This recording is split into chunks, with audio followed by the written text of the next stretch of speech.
ماشینی 80,000 سوار شوی، اخیری سواری تابوت را اندیشه کن.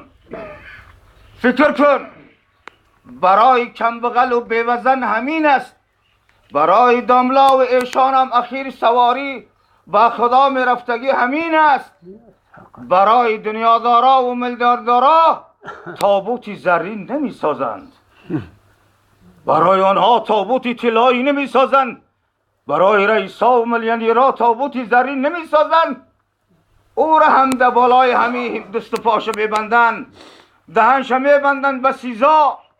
ارسطان موافق قرآن کریم گورستان نمون یا به منزله سیزای گناهگاران را موقتی تا دیلشان پرسیدن و فهمیدن رسم میکنن.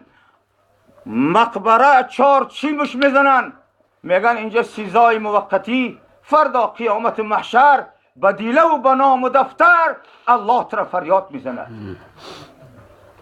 باید مسلمان باشد. حقیقی باید از خدا بترسیم. حقیقی فکر آینده کنیم. هر که باشه از خدا بترسه، بچه‌ش نماز جنازه خون کنه، تعلیم جنازه رو نشانش بتیه، دخترش به حیات دعوت کنه، با این مکری زمانه و فریب نخوره. با این ملاهایی که فقط برای نفس میآز میکنن با اینا هم فریب نخوره.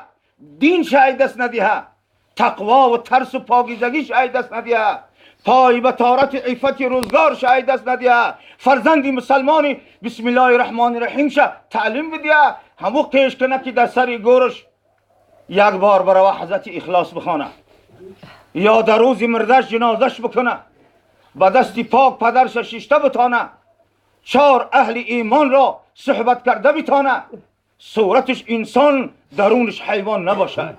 دنیا پرستاره از زمان شوروی تا الحال همش از سر گذراندیم، دیدیم. امروز هم دیده ایستادیم.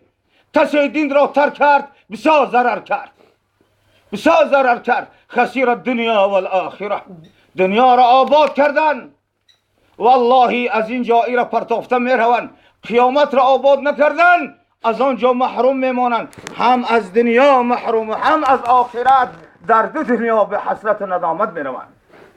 دعاگو باشیم خدایا از این نصیحت ها کسی عقل داشت فهمید، کسی انسان است فهمید که اخیر کاری ما و شما همین چوب است و همین کفن و همین ماجرا رفتن به نزد آن کسی که ما و شما را خلق کرده است. خدا کمپیر رحمت کن. در قطاری خدا مادرای ما و شما را رحمت کن. استازای پاک من خدا رحمت کن. خدای قوم را از میانش طالب علم پیدا کن.